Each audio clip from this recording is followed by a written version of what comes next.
En este nuevo episodio de Misterios de la Biblia hoy, se abre una puerta que muchos prefieren no mirar de frente, una guerra profetizada que suena a final, a último capítulo, a un choque que podría sacudir la tierra entera, y, aún así, la Biblia no la presenta para paralizar con miedo, sino para despertar con claridad. Porque cuando aparecen los nombres, Gog y Magog, algo cambia en el aire, como si el texto susurrara que hay fuerzas, naciones y voluntades que se alinearán para un propósito oscuro. La pregunta es inevitable: ¿quiénes son realmente Gog y Magog, y por qué su sola mención aterroriza el fin de los tiempos? La investigación comienza donde el misterio se vuelve concreto, el libro de Ezequiel. Ahí se describe a Gog como un líder que proviene de la tierra de Magog, asociado con nombres antiguos como Mesec y Tubal. En el lenguaje profético, no es una simple lista geográfica, es una firma. Un rastro. Una manera de decir, esto tiene raíces en pueblos reales, con historia real, con ambiciones reales. Y de pronto el lector se da cuenta de algo inquietante: Ezequiel no habla de un conflicto pequeño, sino de una invasión enorme, organizada, multilateral, como si fuera una coalición. Pero antes de correr al mapa moderno, la investigación hace una pausa necesaria. Magog aparece mucho antes, en las genealogías antiguas. Se le menciona como descendencia de Jafet, uno de los hijos de Noé, en una sección donde se enumeran naciones que poblarían regiones amplias. ¿Qué significa eso? Que Magog no nace como un monstruo, sino como un nombre étnico, una línea familiar, un pueblo. Con el tiempo, los nombres de pueblos se convierten en regiones, y las regiones, en símbolos. Y ahí empieza el terreno resbaloso: ¿cuánto es literal y cuánto es profético? A lo largo de siglos, estudiosos y cronistas intentaron ponerle rostro a Magog. Algunos lo conectaron con pueblos del norte y del Mar Negro, otros lo relacionaron con tribus nómadas que aterrorizaban las fronteras del mundo antiguo. Y entonces aparece una primera conclusión parcial, peligrosa si se toma sin cuidado: el texto de Ezequiel sí apunta hacia el norte, hacia territorios lejanos desde la perspectiva de Israel. Sin embargo, norte, en profecía no siempre significa un país moderno con bandera, sino una dirección teológica, el lugar de donde vienen los invasores en muchos relatos bíblicos. Y aquí viene el detalle que enciende debates: Ezequiel describe a Gog como príncipe soberano de Mesec y Tubal. Hay traducciones y lecturas que discuten un término que algunos conectan con Ros, y de ahí nace la interpretación popular que salta directo a Rusia. Suena contundente, pero una investigación honesta lo admite: esa asociación no es automática ni universal. Hay intérpretes que la ven posible, otros que la consideran un salto, y otros que la descartan. Entonces, ¿qué se puede afirmar con seguridad? Que Ezequiel ubica a Gog como una figura de poder ligada a pueblos del norte del mundo conocido por Israel, y que encabeza una alianza. La lista de aliados en Ezequiel se vuelve escalofriante. Menciona pueblos que, en el mundo antiguo, se asociaban con regiones amplias al sur, al este y al oeste del entorno de Israel. Es como si el texto armara un tablero donde extremos se unen en un solo objetivo. Y la pregunta se aprieta: ¿por qué vendrían? La profecía sugiere un motivo que se repite en la historia humana: codicia, botín, conquista, control. No es solo guerra religiosa, es ambición con máscara.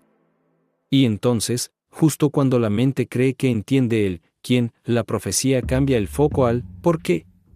Porque Ezequiel no solo habla de ejércitos, habla del propósito de Dios. La invasión no ocurre porque el mundo sea más fuerte que Dios, sino porque, en el relato profético, Dios permite que el mal se muestre, para luego frenarlo de manera total, pública, irreversible. Ese giro incomoda. Y al mismo tiempo, revela un patrón bíblico: cuando el orgullo humano cree que está por coronarse, la historia da vuelta. La investigación entra ahora en el corazón del terror. ¿Qué significa Gog? En Ezequiel parece un individuo, un líder, un nombre propio. Pero también se comporta como un título, como una figura representativa de una fuerza mayor. Esa ambigüedad no es error, es característica del lenguaje profético. A veces un nombre es una persona, a veces, un sistema. A veces, ambos. Y ahí nace una hipótesis fuerte: Gog podría ser el rostro final de una coalición del norte, un comandante que encarna una decisión colectiva. La profecía describe que esta coalición sube, como tormenta, como nube, para cubrir la tierra. Esa imagen no se siente como una escaramuza, se siente como asfixia. Como algo inevitable. Y el texto insiste: Israel estará seguro, sin muros, como si el ataque fuera contra un pueblo que se siente a salvo. Esto ha alimentado interpretaciones modernas. Algunos ven un Israel restablecido, otros ven un Israel simbólico, el pueblo de Dios, otros ven una mezcla, donde lo histórico y lo espiritual se superponen. Lo más fuerte no es el ataque, es el desenlace. Ezequiel describe intervención divina, confusión entre los invasores, terremotos, juicio, fuego. Y aquí la investigación se cuida de no convertir profecía en morbo. El punto no es recrearse en destrucción, sino entender el mensaje: hay un límite. Hay un hasta aquí. El mal puede organizarse, aliarse, planear, pero no reina. Y eso, para un público que vive noticias de guerras, alianzas, amenazas, es un golpe de realidad espiritual. Ahora llega el gran choque interpretativo. ¿Ezequiel habla del mismo evento que Apocalipsis? Porque en Apocalipsis se vuelve a mencionar Gog y Magog, pero en un escenario distinto. Ahí ya no se describe una coalición específica de regiones antiguas. Se habla de las naciones que están en los 4 ángulos de la tierra. Y la imagen es global, total. No solo norte, todos los rincones. Eso abre 2 caminos principales.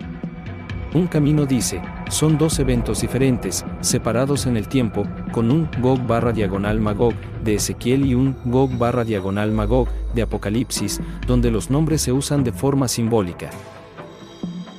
El otro camino dice: es el mismo evento visto desde 2 ángulos, con detalles distintos porque los profetas usan lentes distintos. La investigación no obliga al espectador a elegir a ciegas, lo invita a mirar el patrón. En ambos textos, Gog y Magog representan el último intento del mal por aplastar el plan de Dios, y en ambos, ese intento termina en derrota absoluta. Entonces la pregunta cambia: si la Biblia usa Gog y Magog como el emblema de la rebelión final, ¿por qué da tanto miedo?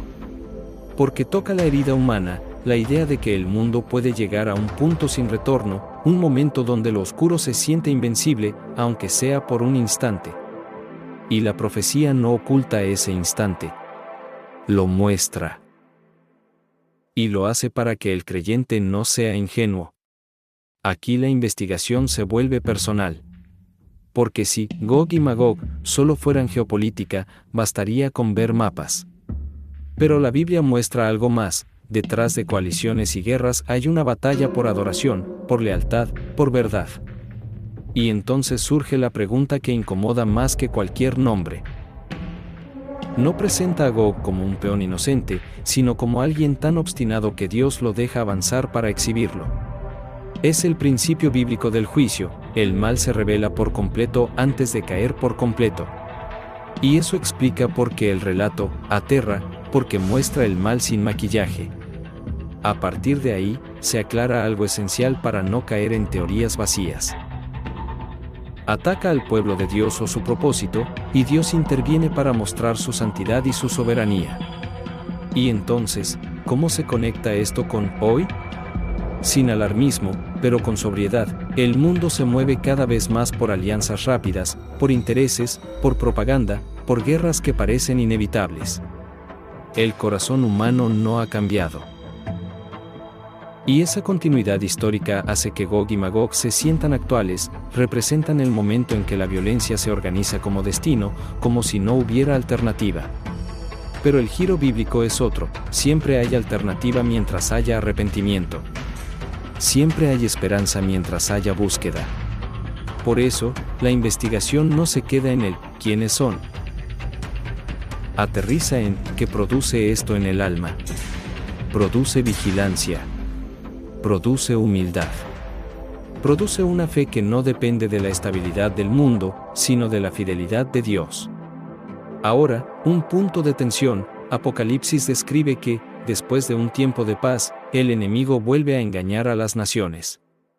Eso enseña algo incómodo. Incluso después de ver evidencias, el corazón humano puede elegir rebelión. Y si eso es cierto a gran escala, también es cierto en lo pequeño.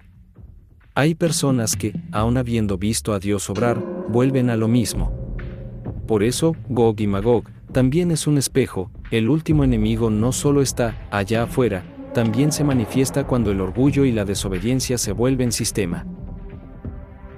La investigación concluye con una certeza que atraviesa ambos libros: el final no es de Gog, ni de Magog, ni de coaliciones, ni de imperios. El final es de Dios. La rebelión sube como tormenta, pero cae como ceniza. Y eso no es una invitación a confiar en el caos, es una invitación a confiar en el Rey. Y aquí se revela lo más poderoso: el texto profético no busca aterrorizar para controlar, busca advertir para salvar. Porque cuando el fin se acerca, lo que más importa no es adivinar nombres, sino sostener la fe. No es obsesionarse con el mapa, sino revisar el corazón.